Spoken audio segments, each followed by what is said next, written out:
O conteúdo desse vídeo não é recomendado para menores de 15 anos. Se você não tem idade suficiente, converse com seus responsáveis sobre esse assunto. E se você é sensível ao tema, evite assistir também. Tem outros vídeos bem legais no canal, como esse do card, no qual eu falo sobre a diferença entre fato e opinião. Então, eu preciso começar dizendo que eu já fui o cara que odiava a expressão cultura do estupro. E eu também já fui o cara que ficava puto quando ouvia a famosa afirmação de que todo homem é um estuprador em potencial. Sério, eu ficava revoltado. Óbvio que na minha cabeça isso era inadmissível. Eu nunca ia estuprar uma mulher. Só que a gente aprende com o tempo, né? Ou pelo menos deveria. Quanto mais eu ia ouvindo e lendo sobre o assunto, quanto mais eu ia refletindo sobre isso, mais eu entendia o que as pessoas queriam dizer com cultura do estupro. E mais eu percebia que sim, todo homem é um estuprador em potencial. E eu não estou aqui querendo pagar de desconstruidão, nem ficar bem na fita. Inclusive, tem muita coisa sobre esse assunto que eu ainda acho exagero. Mas nenhum exagero vai ser pior do que a verdade. E a verdade é simples. Homem odeia pensar em estupro e, ao mesmo tempo, esbarra nisso o tempo todo. Tem até aquela história de que estuprador é um bicho tão ruim que até na cadeia ele é odiado. Mas a verdade é que a gente vive numa sociedade em que o estupro não só é comum, como é uma ferramenta bastante eficiente na demonstração de poder. Então eu queria primeiro falar sobre o que é estupro. Estupro é qualquer ato sexual que acontece ou contra a vontade de uma das partes ou com consentimento por coação. Então, a questão mais comum aqui é que, se em qualquer momento da interação entre duas ou mais pessoas, uma delas disser que não quer que o ato sexual aconteça, qualquer coisa que role depois disso é considerado estupro. Eu dou aula para o ensino médio e em redação eu sempre tirava umas aulas para falar sobre temas sociais. E o estupro sempre foi uma das pautas mais debatidas. E era impressionante a quantidade de adolescentes que não entendia o conceito de que, mesmo que uma mulher tenha ido para sua casa, tirado a sua roupa e deitado na sua cama, se no momento do ato ela disser não, se você continuar, está cometendo um estupro. O comentário mais comum sempre foi: "Ah, mas aí fica difícil, professor", ou algo nessa linha. E sim, é difícil pra cacete. Literalmente. Mas, se é difícil para você, imagina para ela, que está completamente vulnerável no momento em que ela sabe que se você quiser se impor fisicamente, ela não tem chance de escapar. Porque esse é um ponto que precisa ser sempre discutido. Homens e mulheres são diferentes fisicamente. Na média, em circunstâncias comuns, um homem é mais forte do que uma mulher.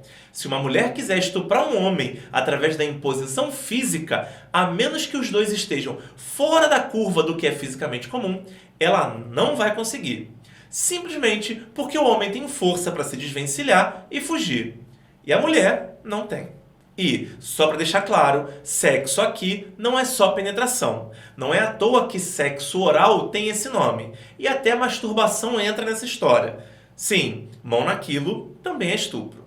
Mas não é só isso. E essa é a parte mais complicada. Se a pessoa diz sim porque você insistiu muito, porque você ameaçou ou porque você deixou ela sem saída, isso também é estupro. Agora eu te pergunto, homem que está assistindo a esse vídeo, você pode afirmar com certeza que nunca rolou nada com uma menina porque você foi muito insistente? Nem na sua adolescência, naquela época maldita em que os hormônios dominam seus pensamentos e suas ações e você fica igual um cachorro no cio? Então, o pior é que quanto mais velho você é, mais provável é disso ter acontecido, até com certa frequência, porque a nossa sociedade empurrava todo mundo para esse resultado. Eu tenho 42 anos, quase 43 na gravação desse vídeo, e eu cresci numa época em que os moleques eram pressionados a pegar geral, enquanto as meninas tinham que se guardar para aquela pessoa especial, de preferência até depois do casamento. Então, era meio que função social do garoto adolescente convencer as meninas a dar pra ele. E o cara mais famoso na galera era o que tinha mais sucesso nessa missão. Ou pelo menos o que dizia que tinha. Sim, Esse era o normal da época, ou seja, muitas das primeiras relações dos adolescentes da minha geração hoje seriam consideradas violência sexual. Agora, imagina antes disso, em que era comum a mulher casar por obrigação, por escolha da família ou por qualquer outro motivo. Imaginou? Então, tá aí a cultura do estupro de que tanto se fala. E eu peço desculpas por estar focando nas relações heterossexuais, mas é nela que eu tenho experiência. Só que eu acredito que muito do que eu estou falando acaba de alguma forma se traduzindo para os relacionamentos homoafetivos. Aliás, tá aí outra modalidade de estupro muito comum da minha geração. Os caras que transavam com outros caras à força só para demonstrar poder e virilidade, como uma forma de afirmação do macho alfa, por subjugar os machos dominados. Era o famoso só é viado quem dá, prática que faz muita gente hoje morrer de vergonha do próprio passado. Pode acreditar, essa cultura existiu por um bom tempo na nossa sociedade. E se já não ficou clara a questão do todo homem é um estuprador em potencial, eu quero citar outra reflexão que eu também fazia com os meus alunos em sala de aula. Imagina que você está andando num lugar perigoso, tarde da noite ou de madrugada e tal. Se você é homem, você só tem medo de ser assaltado. Agora, se você é mulher, não só esse não é seu único medo, como em geral não é nem o maior medo, já que o estupro é muito mais aterrorizante. Para toda mulher andando sozinha na rua, todo homem que passa por ela é um estuprador em potencial. Dá para entender isso? E não adianta culpar a vítima por ter sido estuprada. Não importa a roupa que ela estava usando, se ela estava bêbada ou se simplesmente ela estava na rua até tal hora. As estatísticas mostram que a maior parte dos estupros acontece dentro de casa, por familiares da vítima. Além disso, homem anda sem camisa na rua, se embebeda com muito mais frequência, se coloca muito mais em situações de risco e raramente é estuprado. A culpa é sempre do estuprador. E, como eu já estou prevendo alguns comentários que tem rolado em todo vídeo ou post que fala sobre o assunto, eu vou me antecipar.